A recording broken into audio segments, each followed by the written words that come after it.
Bismillahirrahmanirrahim. Assalamualaikum warahmatullahi wabarakatuh. Masih dalam hal klarifikasi penyelesaian permintaan kepada Dinas Pendidikan Kecamatan Tambak Romo, yaitu permintaan penyelesaian penyelesaian laporan ke perwakilan satu berkas.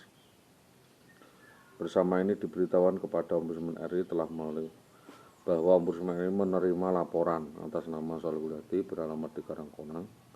Pada intinya bersangkutan menyampaikan laporan mengenai belum terbayarkannya tunjangan suami oleh UPT Dinas Pendidikan Tambak Romo kepada pelapor. Pada intinya itu bahwa sejak pada tahun 2011 dengan terjadinya class action, belum ada balasan upaya penyelesaian atas kasus yang dilakukan oleh Saudari Indah Wahyu Widiawati kepada saya bahwa alasan yang diajukan Saudari IWW yang benar telah memenuhi syarat di dalam perundang-undangan dan secara formal telah lengkap, akan tetapi banyak sekali keganjilan atau kejanggalan yang harus diklarifikasi.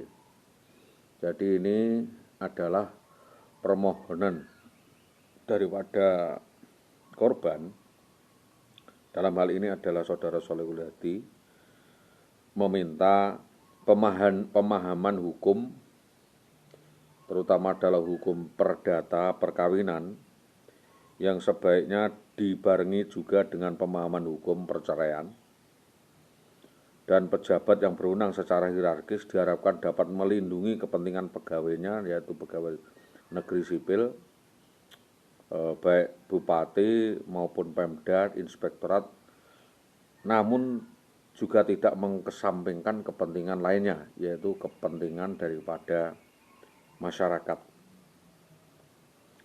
Alasan yang disampaikan oleh Saudari IWW barangkali telah masuk akal untuk kepentingan perempuan di dalam rumah tangganya dalam hal untuk mengasuh anak supaya mendapatkan ketentraman dan akan diperhatikan sebagai pertimbangan. Faedah juga masuk akal. Namun akan halnya bahwa pada pengaduan sesuai Undang-Undang KDRT yang seharusnya menjadi penyeimbang perkara rumah tangga itu harusnya ada laporan polisi, ya. Sesuai dengan laporan polisi disertai visum repertum yang telah disertakan dalam alasan permohonan izin. Maka bapak-bapak di dinas ini harusnya melakukan tindak pidana sesuai dengan pasal 44, 45, 49 Undang-Undang KDRT.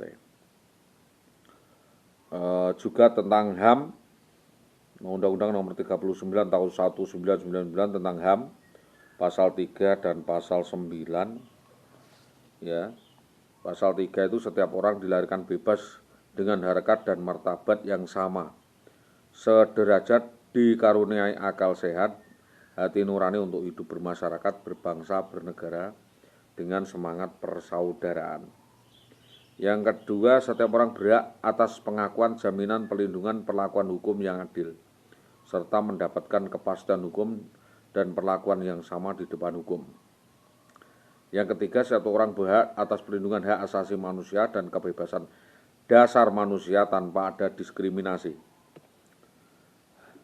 Hak untuk hidup di situ adalah setiap orang berhak untuk hidup, mempertahankan hidup, meningkatkan taraf hidup. Yang kedua, ada setiap orang berhak hidup tentram, aman, damai, bahagia, sejahtera lahir dan batin. Yang ketiga, setiap orang berhak atas lingkungan hidup yang baik dan sehat. Maka sesuai dengan laporan polisi dan visum repertum, apakah hal tersebut kehidupan Saudara IWW tidak dapat dibatasi dengan ukuran kebahagiaan yang dimaksud di dalam pertimbangan akal sehat oleh berbagai peraturan yang mengikat, yaitu adanya otonomi daerah era reformasi yang mestinya didukung dengan konstruksi hukum, cara pandang baru dengan lebih memperhatikan presisi dan promoter sebelumnya, yaitu promoter dan sekarang presisi, serta demokrasi hukum serta pelindungan atas hak asasi atas pedoman di dalam melakukan pembinaan PNS di kalangan dinas pendidikan. Alasan tersebut juga didukung oleh masyarakat atas pertimbangan Bapak Kepala Desa, Kepala Dusun, para tetangga, disertai dengan berita acara musyawarah keluarga dari upaya perdamaian. Dan itu harus dilampirkan bahwa sesuai dengan kehendak kehidupan yang layak dan patut untuk perkembangan sesuai kehendak pribadi, ketidaksesuaian atau ketidaksetujuan langkah-langkah seorang istri harusnya juga dipertimbangkan oleh suami, atau ketidaksetujuan suami untuk menceraikan bukan kehendak didapat menjadi pertimbangan, namun seharusnya semua memuat hal-hal keberatan tersebut diaturkan di sidang pengadilan agama untuk memutuskan alasan yang pantas untuk menerima atau menolak sebuah perceraian tanpa mengindahkan semua peraturan disiplin kepegawaian. Jadi tentang disiplin kepegawaian nanti ada koridornya sendiri. Bahwa pengadilan memang dibentuk oleh negara untuk memberi keadilan bagi siapapun yang merasa hak-haknya tidak dipenuhi atau tidak terpenuhi atau terampas dan kewajibannya tidak dapat dilaksanakan dengan sebaik-baiknya. Jadi ini norma saja bahwa secara kemasyarakatan telah disaksikan oleh masyarakat sebagai warga negara, wakil warga, yaitu Bapak RT, RW, Kepala Desa, Kepala Dusun, tentang perkara yang dihadapi dalam rumah tangga tersebut dan alasan-alasan kenapa sampai pegawai negeri tersebut bercerai. Bahwa keluarga telah bermusyawarah untuk mengupayakan upaya damai, baik dari pihak orang tua pemohon telah menyetujui untuk mengajukan perceraian. Bahwa suami pemohon bukan pegawai negeri, pemohon bukan pegawai negeri sipil sehingga tidak terikat oleh peraturan disiplin PNS sepanjang mengenai peraturan honor yang diterimanya sehingga menjadi kewajiban pejabat berwenang melindungi pegawai negeri sipil di dalam lingkungannya. Hierarkis perundangan yang dimaksud dalam pasal 7 Undang-Undang dan 8 Undang-Undang nomor 12 tahun 2011 tentang pembentukan peraturan perundang-undangan pedoman segala jenis peraturan yang dibuat di luar tersebut di atas sesuai dengan pasal 7 dan 8 merupakan kebijakan yang di luar ketentuan yang sifatnya mengikat, mutlak, limitatif sehingga harus dikesampingkan demi kepastian hukum. Ini kalau memang urusannya perceraian sudah selesai, maka urusan kontentius yang lain ya sehingga atau urusan konvensius yang lain sesuai peraturan pemerintah nomor 45 tahun 1990 tentang perubahan peraturan pemerintah nomor 10 tahun 1983 tentang izin perkawinan dan perceraian bagi pegawai negeri sipil tanggal 6 September 1990 sumber LN 1990-61 dan nomor 3424 menimbang bahwa perkawinan adalah ikatan lahir batin antara seorang pria dengan wanita sebagai suami istri dengan tujuan membentuk keluarga bahagia kekal berdasarkan ketuhanan yang Maha Esa. Maka beristri lebih dari seorang atau melakukan perceraian itu dimungkinkan. Ya. Tapi kalau bisa dihindarkan, sejauh mungkin bisa dihindarkan. Yang kedua bahwa peraturan tersebut bahwa pegawai negeri sipil adalah unsur aparatur negara, abdi masyarakat yang harus menjadi teladan yang baik bagi masyarakat dalam cermin tingkah laku, tindakan, ketaatan kepada peraturan perundangan yang berlaku, termasuk menyelenggarakan kehidupan berkeluarga. Jadi contoh-contoh kehidupan berkeluarga yang dilakukan oleh saudari Iwiwi itu melanggar aturan. Yang ketiga, untuk dapat melaksanakan kewajiban yang demikian, maka kehidupan pegawai negeri sipil harus ditunjang oleh kehidupan yang serasi, sejahtera, bahagia, sehingga setiap pegawai negeri sipil di dalam melaksanakan tugasnya tidak akan banyak terganggu masalah di dalam keluarga. Jadi kalau terganggu oleh masalah keluarga juga harus diteliti sebab-sebabnya kenapa dapat masalah. Apakah ada sikap mental atau perilaku yang menyimpang. Juga menurut Undang-Undang nomor 23 tahun 2004 tentang kekerasan dalam rumah tangga menimbang mengingat bahwa segala bentuk kekerasan, terutama kekerasan dalam rumah tangga, merupakan pelanggaran hak asasi manusia, kejahatan terhadap martabat kemanusiaan, serta diskriminasi yang harus dihapuskan. Yang kedua, bahwa korban kekerasan dalam rumah tangga kebanyakan perempuan, tetapi tidak sedikit yang dilakukan faidi kepada laki-laki. Jadi tidak sepenuhnya perempuan itu menjadi pemicu KDRT. Harus mendapat perlindungan dari negara dan atau masyarakat agar terhindar dan terbebas dari kekerasan, ancaman kekerasan, penyiksaan, perlakuan yang merendahkan derajat dan martabat kemanusiaan. Yang ketiga, bahwa di dalam kenyataannya kasus KDRT, kekerasan dalam rumah tangga, banyak terjadi, sehingga sistem hukum di Indonesia harus dirubah dan belum bisa menjamin perlindungan terhadap korban di dalam kekerasan di dalam rumah tangga. Sesuai dengan laporan polisi, visum repertum yang telah disertakan dalam alasan permohonan izin yang disampaikan oleh Dinas Pendidikan telah melakukan tindak pidana sesuai rumusan 44, 45, 49 UUD KDRT. Draft ini kabur dan tidak jelas, terlalu dipaksakan, dibuat-buat untuk alasan tertentu saja. Bahwa pengaduan saudara IWW tentang sesuai dengan UU KDRT memang seharusnya menjadi penyeimbang perkara rumah tangga dan mengembalikan kerukunan rumah tangga sesuai nomor 39 199 hak asasi manusia. Beberapa tuduhan yaitu misalkan li'an menyebabkan putusan perkawinan antara suami istri untuk selama-lamanya, ya, atau anak yang lahir dari istrinya tetapi tidak diingkari, tidak diinginkan suaminya. Sedangkan ini menolak tuduhan atau pengingkaran tersebut. Pasal 127 li'an diatur sebagai berikut, yaitu suami bersumpah 4 kali dengan tuduhan zina atau pengingkaran anak. Yang kedua, istri menolak tuduhan pengingkaran tersebut. Yang ketiga, tata cara tersebut merupakan kesatuan tak terpisahkan. Apabila tata cara A tidak diikuti, tata cara B maka dianggap tidak sah. Li'an misalkan ini tentang li'an pasal 28, li'an hanya sah apabila dilakukan di sidang pengadilan agama. Tuduhan gugatan perceraian karena alasan tersebut pada 116 huruf B dapat diajukan setelah 2 tahun terhitung sejak tergugat meninggalkan rumah. Ya, 2 tahun sejak tergugat ini meninggalkan rumah.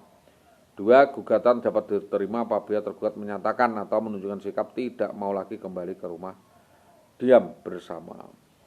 Di dalam kompilasi hukum Islam, perceraian itu tadi terjadi karena alasan-alasan. 1, salah satu pihak berbuat zina, mabuk, penjudi, dan lain-lainnya. Yang kedua adalah salah satu pihak meninggalkan pihak lain. Yang kedua, salah satu pihak mendapat hukuman penjara 5 tahun. Salah satu pihak melakukan kekejaman, penganiayaan berat yang membahayakan pihak lain. 5, salah satu pihak mendapat cacat badan, penyakit karena akibat tidak dapat menjalani kewajiban. Yang keenam adalah antara suami istri terjadi perselisihan, pertengkaran terus-menerus, tidak ada harapan untuk rukun. Yang ketujuh, suami melanggar talak. Yang kedelapan, peralihan agama atau murtad. Pada 125, li'an ini menyebabkan putusnya perkawinan antara suami istri untuk selama-lamanya atau yang sudah lahir dari istrinya. Sedangkan istri menolak tuduhan atau pengingkaran tersebut, namanya dayus atau memaksakan kehendak. Peraturan Pemerintah nomor 9 tahun 1979 tentang peraturan pelaksanaan Undang-Undang nomor 174, yaitu salah satu pihak berbuat zina, salah satu pihak meninggalkan, salah satu pihak mendapat hukuman, salah satu pihak melakukan kekejaman. Bahwa alasan yang diajukan untuk melakukan perceraian tidak sesuai dengan pasal 39 ayat 2 Undang-Undang nomor 174 tentang perkawinan Jungto PP nomor 1 tahun 75 tentang Undang-Undang perkawinan.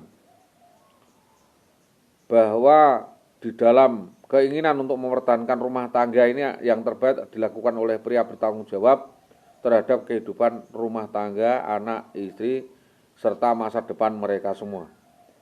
Kebutuhan untuk berkembang sesuai dengan kehendak pribadi tidak dapat dibatasi dengan kehendak kekangan seorang suami. Ketidaksetujuan untuk menerima permintaan cerai merupakan hak, bukan kewajiban. Dan sebaliknya kehendak istri untuk melakukan perceraian karena merasa tidak nyaman, tidak akur atau tidak diarahkan untuk rukun kembali adalah hak juga seorang istri yang dilindungi hukum dan perundangan. Namun ketidaksediaan suami untuk menceraikan tidak dapat dijadikan pertimbangan di dalam memutuskan menolak surat permohonan cerai karena keputusan cerai atau tidak adalah kewenangan negara melalui pengadilan. Dan di dalam peraturan perundang-undangan manapun tidak ada pasal yang menyatakan suami berwenang menolak permintaan cerai seorang istri. Memang itu sah-sah saja, tetapi ada unsur lainnya. Peraturan pemerintah nomor 10 tahun 1983, yaitu izin untuk bercerai dapat diberikan pejabat bila didasarkan pada alasan-alasan yang ditetapkan dalam peraturan perundangan dan ketentuan-ketentuan peraturan pemerintah tersebut, sesuai dengan peraturan pemerintah nomor 10 tahun 1983 bahwa izin untuk bercerai dapat diberikan oleh pejabat bila didasarkan alasan-alasan yang ditetapkan perundangan. Terus yang kedua adalah izin untuk bercerai karena izin mendapat cacat, badan, penyakit akibat tidak menjalankan fungsinya tidak patut, ya, tidak diberikan oleh pejabat dengan cacat, penyakit.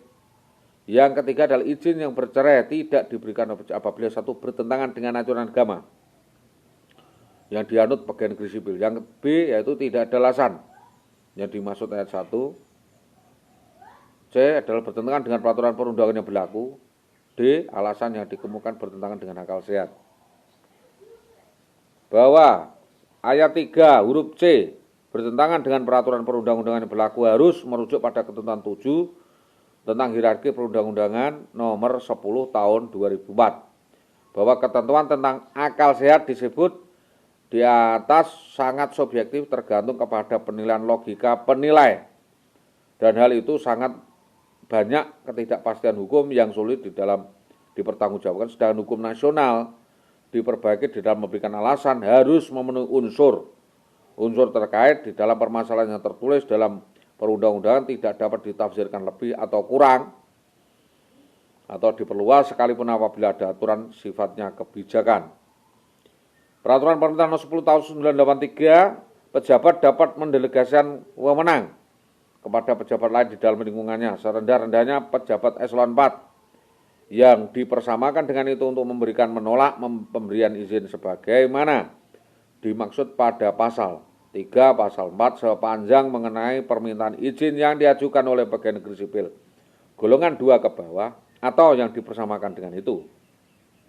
Bahwa Indah Wayu Widiawati adalah pegawai negeri golongan 2B atau pengatur pemula sehingga telah memenuhi peraturan untuk mohon izin kepada pejabat atasannya sesuai dengan ketentuan sesuai dengan Undang-Undang Nomor 32 Tahun 2004 tentang pemerintahan daerah. Bupati sebagai pejabat pembina tertinggi di daerah mempunyai kewenangan untuk membuat pengaturan prosedur kebijakan dengan peraturan bupati sesuai tata kelola pemerintahan dan tata kelola organisasi.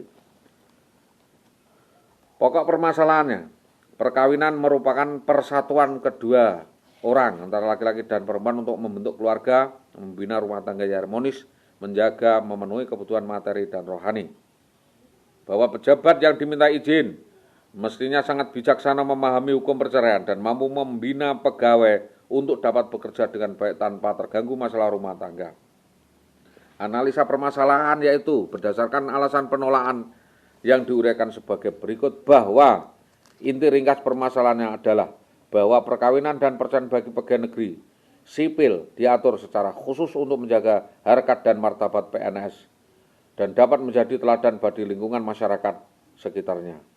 Bahwa di dalam perkawinan Ibu IWW dengan Saudara Eza yang telah berjalan sekian tahun selama beberapa tahun mengalami masalah kerukunan yang tidak berkesudahan, bahwa untuk membina keserasian dan keharmonisan rumah tangga telah terasa sulit bagi IWW untuk melakukan karena kelakuannya sendiri yang negatif, memperlakukan suami dengan menilai negatif juga dengan persepsi sehingga tidak sejalan dan sukar dipertemukan pemecahan masalahnya sehingga menimbulkan pertengkaran yang sering terjadi. Bahwa sesuai dengan nomenklatur pegawai negeri sipil pemerintah daerah Kabupaten Pati yang harusnya ditaati oleh IWW telah menjalani prosedur pengajuan sesuai dengan permohonan izin perceraian secara hierarkis kepada atasannya, bahwa setelah diajukan permohonan izin perceraian kepada Bupati Pati Haryanto telah mendapat keputusan penerimaan, ya, direkomendasikan. Alasannya adalah memenuhi syarat bahwa perkawinan IWW dengan tersebut tidak berjalan serasi, harmonis dalam rumah tangga dan sulit untuk dibenahi.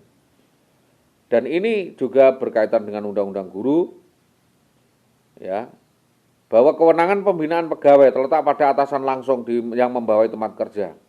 Kepala kantor atasan langsungnya berwenang formal memberi jalan pemecahan masalah dan berusaha mengatasi ketidakharmonisan rumah tangga serta mendengarkan keterangan kedua pihak.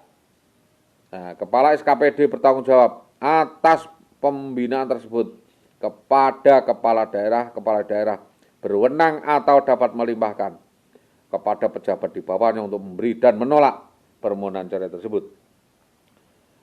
Tentang profesionalisme atau tenaga profesional, tentu saja ada konsekuensi standar kelayakan yang harus ditempuh seorang guru. Pasal 8 Undang-Undang Nomor 14 Tahun 2005, salah satunya seorang guru wajib memiliki kompetensi, diantaranya adalah keguruan dan sikap.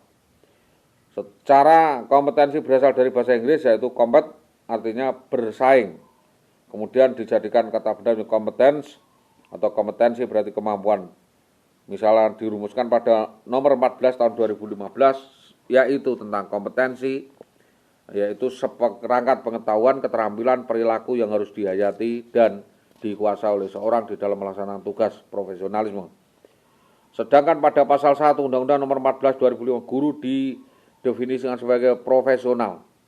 Tugas utamanya adalah mendidik, mengajar, membimbing, mengarahkan, melatih, menilai, mengevaluasi peserta didik pada pendidikan anak usia pada pendidikan jenjang. Pada pasal 10 ayat 1 nomor 14 2005 menyebutkan kompetensi guru dimaksudkan adalah sesuai pasal 8 dan 4 kompetensi yang boleh melalui kependidikan profesi, yaitu kompetensi pedagogik, kepribadian, kompetensi sosial, dan kompetensi profesional. Ini harus dicatat. Kompetensi pedagogik, kemampuan mengelola pendidik, peserta didik yang meliputi pemahaman terhadap peserta didik, mengaktualisasikan berbagai profesi, potensi yang dimiliki, misalkan mampu memutuskan mengapa, kapan, di mana, dan bagaimana, serta materi pendukung tujuan pengajaran bagaimana, memilih jenis-jenis materi sesuai dengan keperluan pengajaran. Kompetensi kepribadian adalah kemampuan untuk menjaga kepribadian yang mantap, stabil, dewasa, arif, bijaksana, wibawa, berakhlak mulia yang menjadi teladan bagi peserta didik. Misalnya selalu menampilkan diri sebagai pribadi yang mature, mantap, stabil, dewasa, arif, dan berwibawa. Kompetensi sosial, kemampuan guru untuk berkomunikasi, berinteraksi secara efektif, efisien dengan peserta didik, sesama guru, orang tua atau wali, peserta didik, dan masyarakat sekitar, misalnya berkontribusi terhadap perkembangan pendidikan di masyarakat dan di sekolah. Kompetensi profesionalisme adalah kemampuan seorang guru menguasai materi pembelajaran secara luas, mendalam, sesuai dengan standar mutu nasional. Misalnya kemampuan melakukan perencanaan program pengajaran atau proses belajar mengajar. Ketentuan ini dinilai oleh atasannya dan diatur dengan peraturan pemerintah. Di dalam kompetensi guru juga bisa sebagai upaya pembinaan pengembangan profesi guru dalam bentuk pengembangan keprofesian atau PKB berkelanjutan. Guru tidak lagi sekedar menyampaikan materi pembelajaran belaka, tetapi dengan merdeka ini guru bisa membimbing dan meneladani, membangkitkan semangat belajar serta memberi motivasi, mengawasi dan mengayomi peserta didik. Yang terakhir adalah di dalam mendidik dengan hati. Zaman ini telah melahirkan generasi yang terlalu cepat dewasa. Bagaimana tidak, misalkan anak-anak TK sudah bertanya soal cinta, perselingkuhan, seks. Yang menjadi orang tua bijak di zaman digital seperti ini, di mana sumber informasi bagi semuanya, dengan menyarankan supaya untuk menunda memberi gadget kepada anak sebisa mungkin, supaya di usia dini ini bisa berinteraksi dengan teman, orang tua, dan keluarga. Inspirasi di dalam mendidik ini kita melihat bahwa ada beberapa hal yang harus diperhatikan, ya, di mana di dalam hal di mana tidak semua itu sama, maka diperlukan pemahaman bersama. Dan tidak bisa sesuatu itu bekerja tanpa ada perencanaan. Maka dari itu, untuk upaya penyelesaian kasus yang dilakukan oleh saudara IWW ini tidak perlu dengan perdebatan seru, tetapi kita duduk bersama, entah itu nanti di Mapolsek Wino, ya, maupun di Polsek yang lainnya, ini harus dilakukan, ya, dilakukan pemeriksaan bahwa melalui tanggapan surat yang diajukan oleh saudara Sholehul Hadi mengenai tindak lanjut atas surat yang ditujukan kepada Presiden RI tertanggal 23 Desember 2011 tentang perihal laporan tentang saudara Bambang Permadi, ya, orang ketiga yang terlibat di dalam intervensi yang telah membawa lari istri dan anak saudara Sholehul Hadi atas nama Indah Wayu Dewati dan Hilda Fitri Ayu Desmayanti ini, Deputi Bidang Hubungan Kelembagaan Kemasyarakatan Kementerian Sekretariat Negara, menindaklanjuti masalah tersebut dengan meminta penjelasan kepada Kapolda Jawa Tengah melalui surat nomor R009 Kem Setnek D3 SR 040601/2012 18 Januari 2012. Jadi 1 tahun setelah kejadian, kami hanya memberitahu bahwa sehubungan surat tersebut kami juga sudah melimpahkan surat itu kepada Kejaksaan, juga kepada Kepolisian Negara.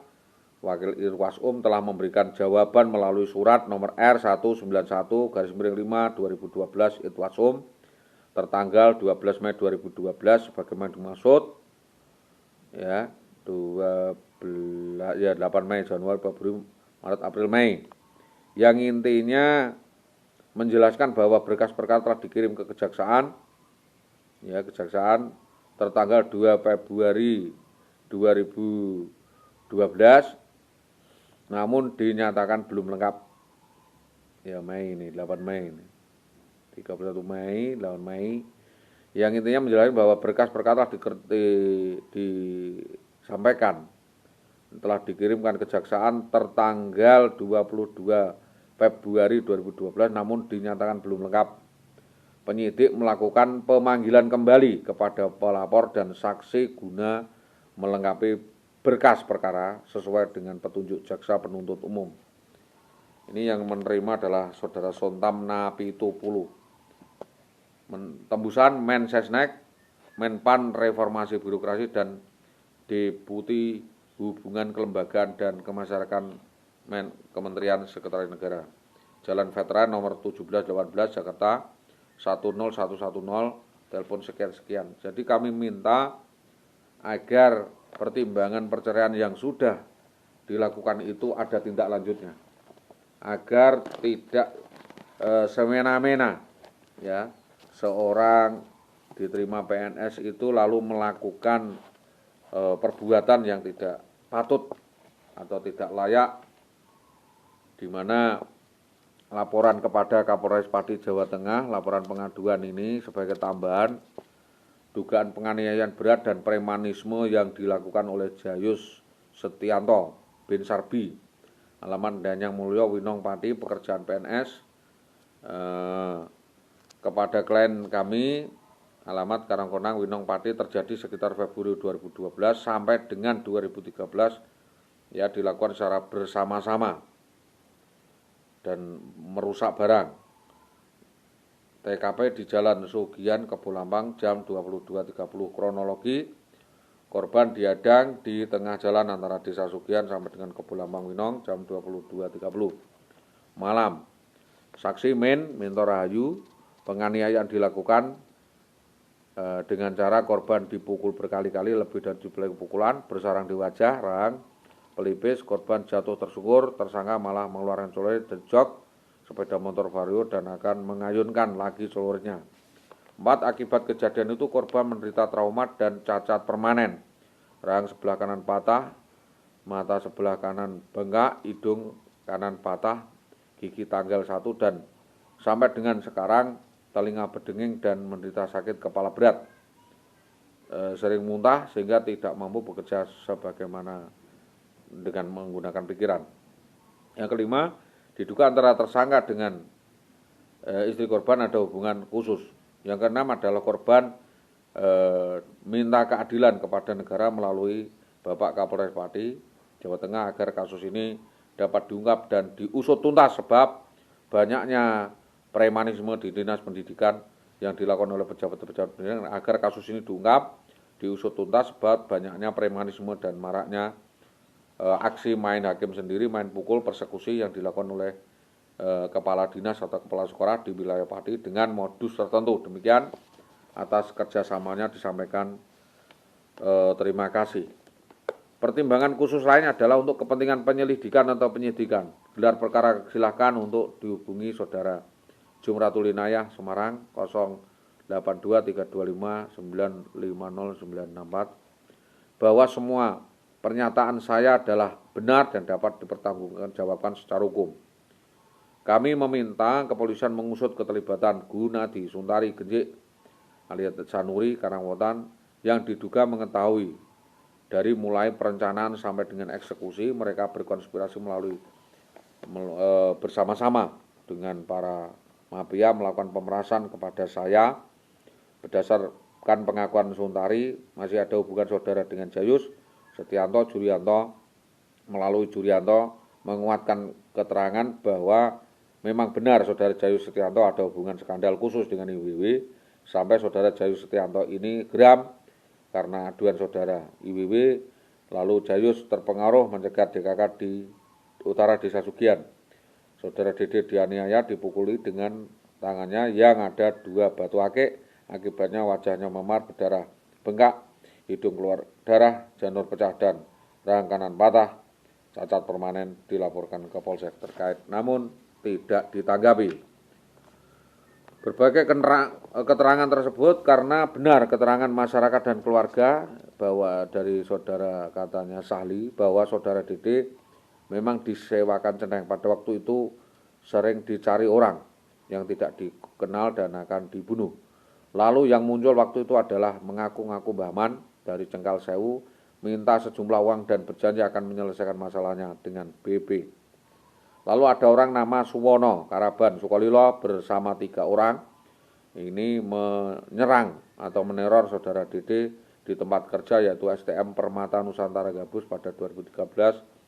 Karena takut dengan banyaknya teror, maka saudara Esa menyatakan berhenti atau memutuskan mengundurkan diri dari pekerjaan karena tidak konsentrasi dan tidak merasa nyaman dan aman. Saksi Indro Wibowo. Yang ketiga ada nama Edi Rustanto, mengaku orang Tambak Romo dan tahu tentang aksi BPPN dan istrinya tersebut.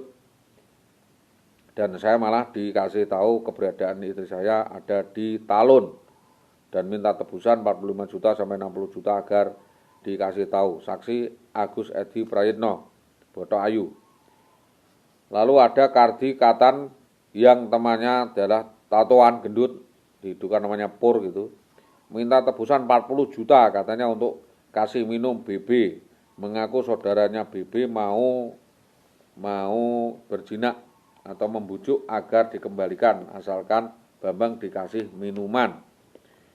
Terus Suntari juga meminta dana solusi 40 juta agar dapat mengurus kasus istri saya tersebut. Lalu ada yang minta 200 juta namanya Rakiman Bodeh. Saksi lain Digdo Karangwotan, tokoh Yongker atau Rusman, warung Karangwotan dan masyarakat Karangwotan. Pada sekitar 2013 saya dicegat beramai-ramai, banyak orang memakai celurit dan namun korban bisa menghindar dari upaya pembacokan dan meninggalkan tempat perkara. Lalu pada minggu berikutnya pada sekitar jam 10 malam sebuah mobil APV warna krem berhenti di perempatan lapangan Desa Karangwotan. Ada orang berbadan tegap mencari saya, diduga juga adalah suruhan daripada Jayus Setianto, Bambang Permati atau Kahastori. Lalu korban ini memutuskan untuk lari dan berjalan ke semak-semak, ke sawah. ternyata sudah dicegat di sana, lalu korban dipancal, sepeda motor jatuh di sawah, lalu korban lari bersembunyi ketakutan sampai beberapa bulan. Dari serangkaian kejadian persekusi tersebut di wilayah ini, mohon diteliti siapa saja yang terlibat, siapa yang mengotai mendalangi. Kalau kasus tersebut diproses betulan dalam hal overspell dan kaitannya, yaitu perlu adanya pemeriksaan atau langkah-langkah penyidikan, penelitian, bahkan upaya tegas, yaitu melakukan tindakan disiplin yang meminta keterangan dari Bambang Permadi atau Bambang Purnomo yang membawa kabur istri orang tersebut. Tetapi terhadap saudara IWW, oknum guru SD Nur 3 Tambak Romo, serupa yang sama harus diteliti. Belum ada dilakukan suatu langkah-langkah tindakan tegas, baik itu sanksi administratif maupun pindah tugas dari tempat kerjanya Tambak Romo, Kabupaten Pati. Mohon agar kasus ini dibuka lebar-lebar. Kebenaran verbal yang saya sampaikan ialah kebenaran fakultatif atau faktual. Maka mohon kepolisian serius membantu meneliti kebenarannya di lapangan atas pernyataan dan apa yang kami sampaikan tersebut. Surat terbuka lain yaitu somasi yang saya sampaikan bahwa sebelum aksi itu dilakukan, saudara IWW sendiri telah berjanji akan merawat dan membangun rumah tangga setelah diangkat PNS dengan baik-baik, dan berjanji juga akan melunasi utang-utang yang ditanggungnya, ya, yang berjanji untuk pulang setelah semua persoalan selesai. Juga saudara IWW bahwa IWW dan saya sudah diadu domba oleh orang lain, namanya adalah Kiai Muhid, sejak awal kejadian resolusi di Mojolawaran. Di dalam keterlibatan Samsur Rahman, ya, juga kasus bodok di dalam konteks pemilihan kepala sekolah di Dharma dan pemilihan kepala sekolah di Permata Nusantara Gabus. Ada otak di mana ada Zainuri ini, mertua Samsur Rahman, betul-betul tahu bagaimana merencanakan suatu kejadian di Ngerang Tambak Romo, dan keterlibatan orang-orang di Dinas Tambak Romo ini juga harus diperiksa apakah ada unsur yang lainnya. Maka dari itu, hal yang kami sampaikan ini mudah-mudahan dapat menjadi bahan kajian, bahan pertimbangan, sehingga tidak serta-merta pihak-pihak ini mendiskreditkan atau memojokkan saya secara sepihak. Maka dari itu permohonan kami agar menjadi pertimbangan bersama dan upaya penyelesaian atas persekusi yang dilakukan oleh oknum anggota Polres Pati atas nama Bribka Bambang Permadi ini dapat menjadi kajian, ya, kajian khusus, dan menjadi bahan-bahan renungan bersama, tidak hanya untuk kita secara pribadi tetapi juga untuk yang lainnya. Maka baiklah kita selesaikan kasus ini dan tidak ada upaya lain selain pemberian granted atau pemberian penyelesaian sebagaimana yang dimaksudkan. Apakah itu benar dan salahnya itu nanti bisa menjadi bahan kajian, dan tidaklah ada suatu permasalahan yang tidak bisa diselesaikan jika disampaikan secara seksama dan dibantu di dalam penyelesaiannya. Kasus lainnya yang bisa menjadi bahan kajian adalah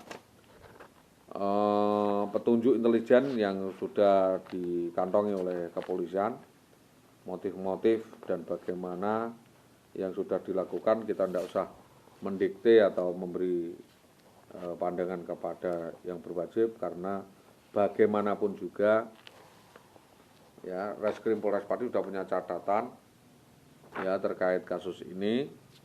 Ada beberapa saksi yang memang harus bisa diperiksa dan dilakukan penertiban atau penyelesaian kasus.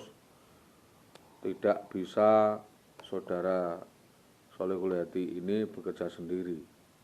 Jadi Saksi lanjutan adanya keraman ini untuk diusut tuntas keterlibatan Noradi Dinas Winong dan Tambak Romo terkait adanya kasus penculikan perampasan hak atas saya dan dengan mengorbankan saya, yaitu saudara Nyamin, Yasir, Jatwiko, Kusno, Soleh, Endang, Istianah, Mardikawati, Mulyani, Bekti, Wasito, Sodik, Swawi, Alia Barudin, Badi, Heri Sapuan, Mukti SPDI, Ani Agustiani, Siswanto, Rini, Tutik, Nurhadi MM, Supomo, Sutopo, Sunarto, Seswadi, Supawatin, Suripto, Suudi, Solikin, Mat Solikin, Lurah Kebulambang, Lurah Mintorayu, Lurah Karangkonang, dan mantan Pekalongan.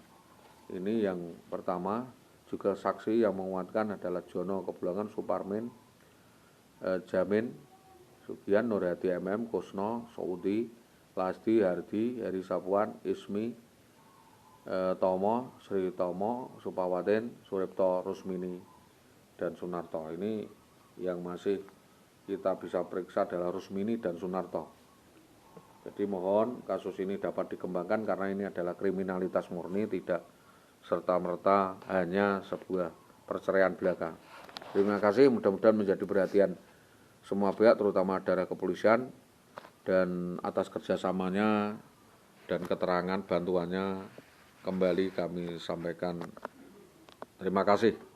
Saya Solehul Hadi SAG SPD menyampaikan agar kasus ini segera dapat terungkap dan pelaku-pelakunya dapat diproses secara hukum, yaitu siapa yang turut serta membantu di dalam upaya pelarian, upaya penyembunyian, penyekapan saudara Indah Wayu Widiawati untuk dapat diproses secara hukum.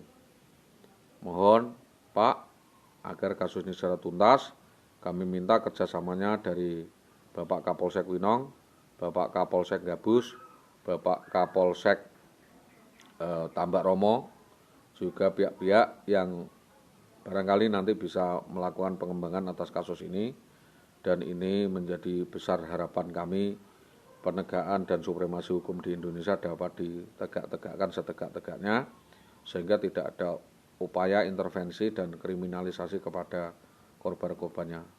Demikian atas perhatiannya disampaikan, terima kasih. Assalamualaikum warahmatullahi wabarakatuh.